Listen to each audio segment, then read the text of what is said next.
نو ګرانو زده کوونکو ستاسو د 15مې صفحې عنوان چې دی انساج یو ځای کار کوي، یعنې دا نسجونه چې یو ځای کار کوي څه شی منځته راوړي. کله چې نسجونه سره یو ځای کار وکړي غړي منځته راوړي، او کله چې غړو سره یو ځای شول دا د بدن مختلف غړي لکه لاس، پښه او یا هم موږ معده د بدن ټول اعضاوې چې کله سره یو ځای شي یو سیستم منځته راولي.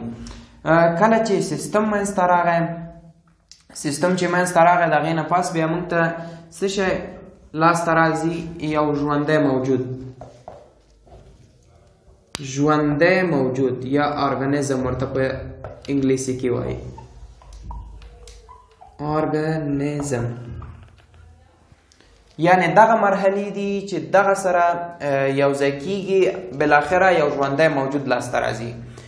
نو دا و ستاسو دویم لیکچر چې د بیولوژي دویم فصل په خپل ځان کې درلوده. نو له تاسو مې هیله دا ده چې ویډیو مو تر پایه کتلی وي او یو څه مو ترې زده کړي وي.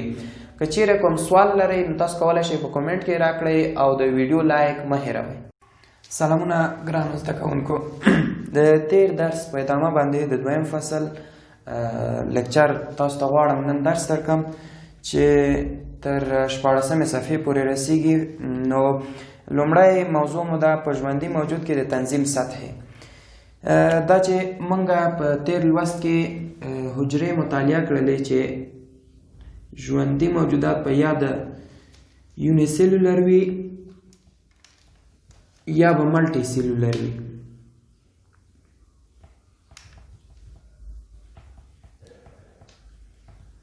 نن موږ وایو چې دغه یوني سیلولر یا حجروي یا ملټي سیلولر دوی مختلفې عالی سطح لري چې دغه موږ په دې کتاب کې یا په دغه لیکچر کې نسج مطالعه کوو. درې برخې دي عالی سطحې چې لومړی ده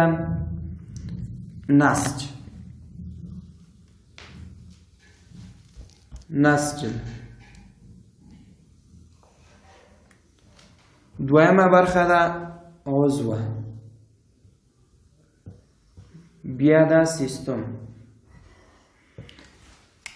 په دې لیکچر کې تنها نسج تشریح شوی ده، بیا عضوه او سیستم په نورو فصلونو کې یا ستاسو په آینده صنفونو کې ده.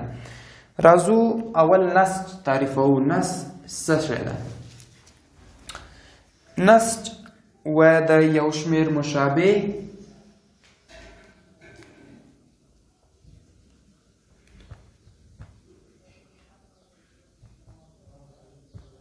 او متحد الشکل حجراتو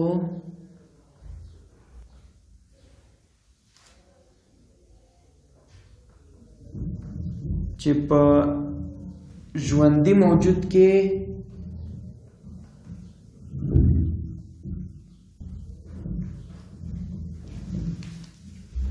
مشترکه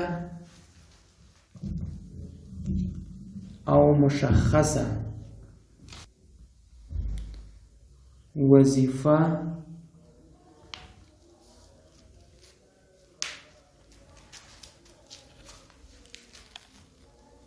سرته رسوي. یو شمېر مشابه او متحد الشکل حجرات دي په ژوندي موجود کې چې په مشترک ډول باندې یو مشخصه وظیفه سرته رسوي. نو دې ته موږ نسج وایو. دا چې موږ دوه ډوله نسج لرو، یا دی نباتي انساج دی بل دی حیواني انساج.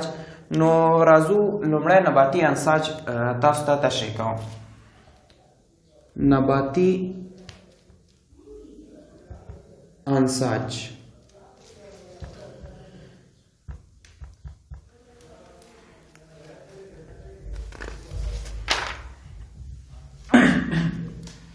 نباتي انساج په دریو برخو ویشل کیږي چې لومړی ده بشروي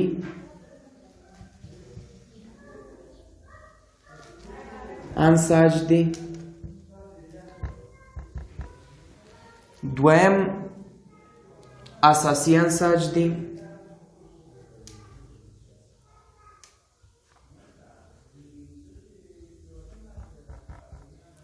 او دریم انتقالي انساج دی.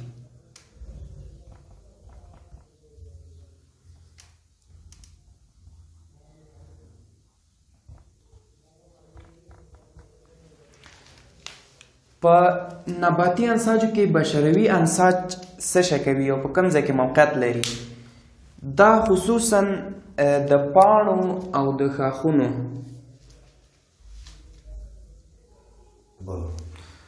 نو د پاڼو او ښاخونو شاوخوا یې پوښلې ده. بشروي انساج د نباتي دغه برخو یعنې پاڼو او ښاخونو ساتنه کوي چې دا د سلولوز نه جوړ شوی ده. همدارنګه اساسي انساج چې دي پارنشیما ده، کولنشیما ده او سکلارنشیما ده. پارنشیما چې دا فعال نسج بلل کیږي ځکه چې دا د نازکه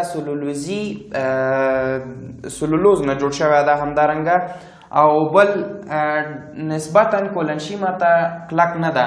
کولنشیما چې دا بیا دا کلک دی او نباتاتو ته وده ورکوي. د نباتاتو په کږولو او یا هم په لویولو کې ډیره ونډه لري. اسکلرنشیما چې دا ډیر کلک یعنی د دې دوو نه ډیر کلک د حجروي دیوال لري چې حجروي دیوال کله چې ډیر پیړ شي نو حجره مري.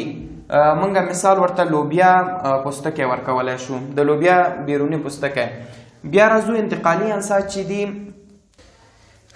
دریمه برخه انتقالي انساج دی چې دا دوه برخې لري، یوې زایلم ده بلې فولیم ده. زایلم څه کار لري؟ دا د ریښو څخه اوبه او معدني مواد راوړي ښاخونو او پاڼو ته رسوي. او فولیم چې دا بیا پخه شوې شیره چې دا پخه شوې شیره څه شی ده تاسو به راتلونکي فصلونو کې مطالعه کړئ. دا چې دا د نباتاتو نورو برخو ته انتقالوي. نو ګرانو زده کوونکو راځو د حیواني انساجو مختلفو ډولونو ته چې لومړنی بشروي انساج دی. دا کوم انساج دی؟ دا چې دی خصوصا د وینې رګونه د وینې د رګونو شاوخوا یې پوښلې ده. همدارنګه هضمي کانال دا د اطراف پوښلي دي. بولي کانال د دې اطراف پوښلي دي. دوی څه وظیفه لري؟ مونږ وایو چې دا په بولي کانال کې د فاضله موادو د دفع یو مهمه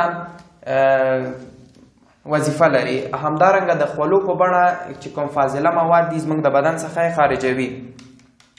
بل راځو عضلاتي انساج ته. عضلاتي انساج زمونږ د بدن ډیر مهم انساج دی چې د عضلاتو ټول سیستم ورڅخه جوړ دی. دا چې عضلات څه شی دي؟ عضلاتي سیستم مونږ لرو په 9م صنف کې، تاسو بیا شاید مطالعه کړئ. راځو عضلاتي سیستم چې دی دا خپله درې برخې لري. لشم یا خوی انساج، همدارنګه د زړه انساج، او بله دریمه برخه چې ده ستاسو په کتاب کې ذکر شوې ده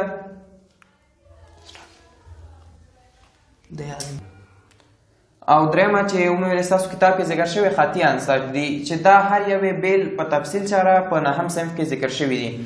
بل دی نښلونکي انساج. نښلونکي انساج د بدن یوه برخه د بلې برخې سره وصل کړې ده. یعنې څنګه؟ لکه موږ مثال کې ورکولی شو وینه چې دا یو نښلونکی نسج ده، هډوکي چې دي دا یو نښلونکی نسج ده. نو نښلونکی انساج هغه انساج دی چې د بدن مختلفې برخې سره وصل کړي دي. راځو عصبي انساجو ته. عصبي انساج چې دی دا ټول عصبي سیستم ورڅخه جوړ شوی ده. موږ په ستاسو کتاب کې نیورون مثال ورکړی ده چې پیام یا کوم پیغام اخلي د عصب څخه عضو ته رسوي او د عضو نه چې کوم مشکل عضو ته پیښیږي عصب ته را رسوي. او بل دا د فکر او د زده کړې وسه مونږ ته راکوي چې مونږ فکر وکړو. نو عصبي سیستم یو مهمه برخه ده. یو عصبي سیستم کې عصبي انساج چې دي دا مونږ ته د فکر او همدارنګه د زده کړې وسه راکوي.